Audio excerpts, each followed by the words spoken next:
किसकी इतनी हिम्मत हुई जो हमारी दुनिया में घुस आया? सैनिकों, पकड़ लो इन दोनों को। देखो कोई भी बचकर जाने ना पाए। एक बार की कहानी है। बंटी और चिंटू फसल बेचकर शहर से गांव की ओर लौट रहे होते हैं। बंटी भैया, आज फसल का दाम बहुत अच्छा मिला है। हाँ चिंटू भैया, लगता है हमारी मेहनत रंग लाई। चलो आज इसी बात पर गांव में पार्टी करते हैं। लेकिन अचानक डाकू मंगल सिंह और उसके साथी बंटी और चिंटू का पीछा करने लगते हैं। अरे ओ कालिया, चलो लूट लो इन दोनों को। देखो कोई बचकर जाने ना पाए। अरे बंटी भैया, इस ट्रैक्टर को थोड़ा और तेज भगाओ, वरना आज तो हमारे सारे पैसे लुट जाएंगे। भागते भागते बंटी ट्रैक्टर को एक घने जंगल की तरफ मोड़ लेता है। जंगल में आगे बढ़ने पर उन्हें अपने सामने अचानक एक जादुई दीवार दिखाई देती है। बंटी भैया, सामने एक दीवार है, ट्रैक्टर को थोड़ा धीमा करो। बंटी ट्रैक्टर को रोकने की कोशिश करता है, लेकिन तेज गति के कारण उसका ट्रैक्टर एक पत्थर से टकरा जाता है। पत्थर से टकराते ही उनका ट्रैक्टर वहीं रुक जाता है, लेकिन बंटी और चिंटू उछलकर और दीवार के दूसरी तरफ एक जादुई दुनिया में पहुंच जाते हैं। अरे हम यह कहाँ आ गए? चिंटू भैया, लगता है यह कोई जादुई दुनिया है। बंटी और चिंटू देखते हैं कि वहाँ चारों तरफ सोने के पेड़ हैं, जिन पर जादुई फल लगे हैं। वहीं पास में ही उन्हें एक पेड़ दिखाई देता है जिस पर सोने के आम लगे होते हैं और कुछ आम जमीन पर पड़े होते हैं। बंटी एक आम उठा लेता है। अरे चिंटू भैया, यह तो एक सोने का आम लगता है। ऐसा तो मैं पहली बार देख रहा हूँ। लेकिन तभी कुछ शैतान राक्षस उन पर हमला करने के लिए उनकी तरफ दौड़ते हैं।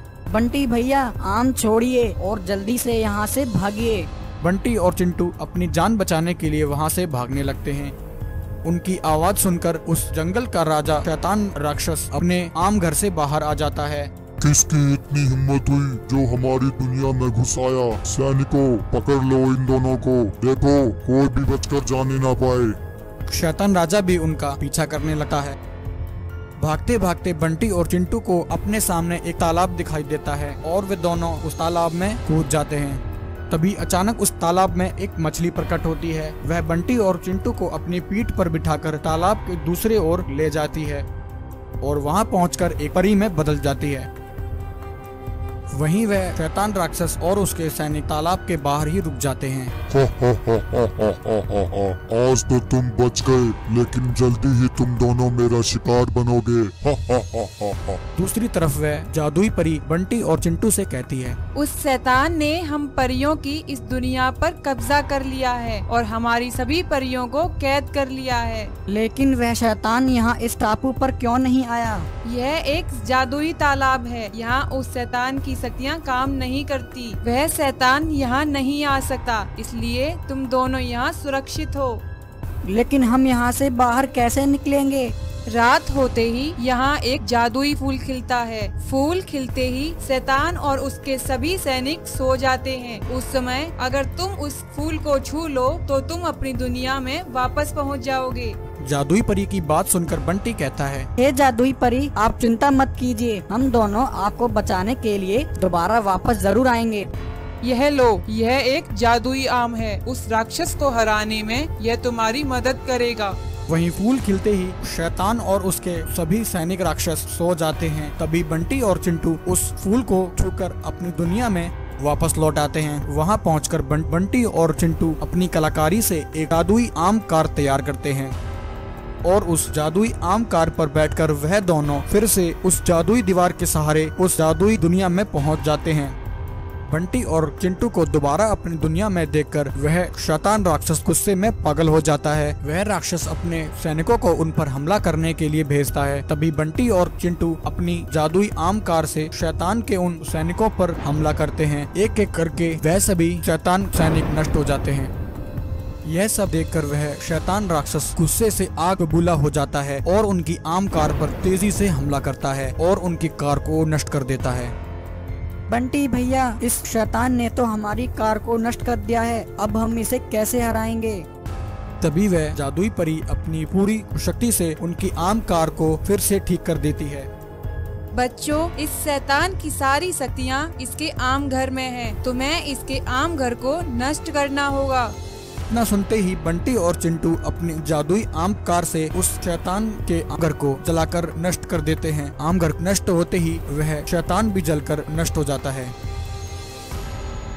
वह तीनों चुड़ैलें अपनी एक भयंकर शक्ति उस नागिन पर मारती हैं। तभी अचानक वह लड़की उस शक्ति के सामने आ जाती है। वह भयंकर शक्ति उस लड़की को लग जाती है और वह जमीन पर। एक समय की बात है, नागलोक में एक इच्छाधारी नागिन एक लड़की को जन्म देती है। परंतु लड़की के जन्म के बाद ही इच्छाधारी नागिन बहुत ही तकलीफ में होती है। वह अपनी दूसरी नागिन बहन से कहती है, बहन, लगता है अब मेरा अंतिम समय आ गया है, इसलिए अब मेरी बेटी को तुम्हें ही संभालना है और जब यह एक बड़ी हो जाए तो इसे नागलोक की महारानी बनाना है। यह मेरी इकलौती संतान है। परंतु वहीं इच्छाधारी नागिन की दूसरी बहन हमेशा उससे जलती रहती थी, क्योंकि वह नागलोक पर राज करना चाहती थी। वह नागिन कहती है, मेरी बहन, तुम चिंता मत करो, मैं तुम्हारी बेटी को अपनी बेटी की तरह ही पालूंगी और इसे नागलोक की महारानी बनाऊंगी। नागिन की इतनी बात सुनकर इच्छाधारी नागिन अपनी अंतिम सांस लेती है। इच्छाधारी नागिन की मरते ही वह लालची नागिन कहती है, अच्छा हुआ कि तू मर गई। मेरे रास्ते का सबसे बड़ा कांटा तो तू ही थी। तूने बरसों मुझसे अपनी सेवा करवाई है और अब तू चाहती है कि मैं तेरी बेटी की नौकरानी बनूं। कभी नहीं, अब मैं इस नागलोक की नई महारानी हूँ और तेरी यह बेटी मेरी सेवा करेगी। इस प्रकार काफी समय बीत जाता है और वह लड़की भी बड़ी हो जाती है। वह लालची नागिन उस लड़की के साथ बहुत ही बुरा व्यवहार करने लगती है। लड़की कहती है, माँ, मुझे भूख लगी है, मुझे खाना दो। लालची नागिन कहती है, क्या कहा? खाना चाहिए? अगर तुझे खाना चाहिए तो अपने आप ही अपना खाना ढूंढ ले और मेरे लिए भी कहीं से खाना ढूंढ कर ला। और अगर शाम तक खाना लेकर नहीं आई तो तेरी हड्डियाँ तोड़ दूंगी। अब जल्दी से जा और मेरे लिए खाना लेकर आ। लालची नागिन की बात सुनकर वह लड़की दुखी होकर वहाँ से चली जाती है। वह लड़की एक पेड़ के नीचे बैठ जाती है और जोर जोर से रोने लगती है। उस लड़की की रोने की आवाज सुनकर कुछ चुड़ैलें वहाँ आ जाती हैं। एक चुड़ैल कहती है, चुड़ैल बहन, वह देखो हमारा शिकार। यह शिकार तो बहुत ही मुलायम और लजीज लगता है, इसे खाने में तो बहुत ही मजा आएगा। ऐसा कहकर वह सभी चुड़ैलें उसके पास आ जाती हैं। ए लड़की, कौन है तू? क्या तुझे इस जंगल में डर नहीं लगता? क्या तुझे पता नहीं हम चुड़ैल हैं और अभी तुझे मारकर खाने वाली हैं। चुड़ैलों की बात सुनकर लड़की कहती है, मुझे मत मारिए, मेरी माँ ने मुझे खाना लाने के लिए भेजा है। अगर मैं खाना लेकर नहीं गई तो वह मुझे बहुत मारेगी। लड़की की बातें सुनकर चुड़ैल कहती हैं, बहन सुना, इस जंगल में एक और बड़ा शिकार है। इस लड़की को खाकर हम तीनों का पेट नहीं भरेगा। चलो इसकी नागिन माँ को ही मार देते हैं। उसे मार देंगे तो इस जंगल पर सिर्फ हमारा ही राज होगा। ऐसा कहकर वह चुड़ैलें नागिन को मारने के लिए निकल पड़ती हैं। लड़की कहती है, हे भगवान, यह मैंने क्या कर दिया? इससे अच्छा तो यह होता कि ये चुड़ैलें मुझे ही खा लेती। इससे पहले कि ये चुड़ैलें मेरी माँ तक पहुँचे, मुझे उन्हें बचाना होगा। ऐसा कहकर वह लड़की भागी भागी अपनी माँ के पास जाती है। परंतु जब तक वह लड़की नागिन तक पहुँचती, वह चुड़ैलें वहाँ पहुँच जाती हैं। वह तीनों चुड़ैलें अपनी एक भयंकर शक्ति उस नागिन पर मारती हैं। तभी अचानक वह लड़की उस शक्ति के सामने आ जाती है। वह भयंकर शक्ति उस लड़की को लग जाती है और वह जमीन पर गिर जाती है। यह देखकर वह चुड़ैलें वहाँ से भाग जाती हैं।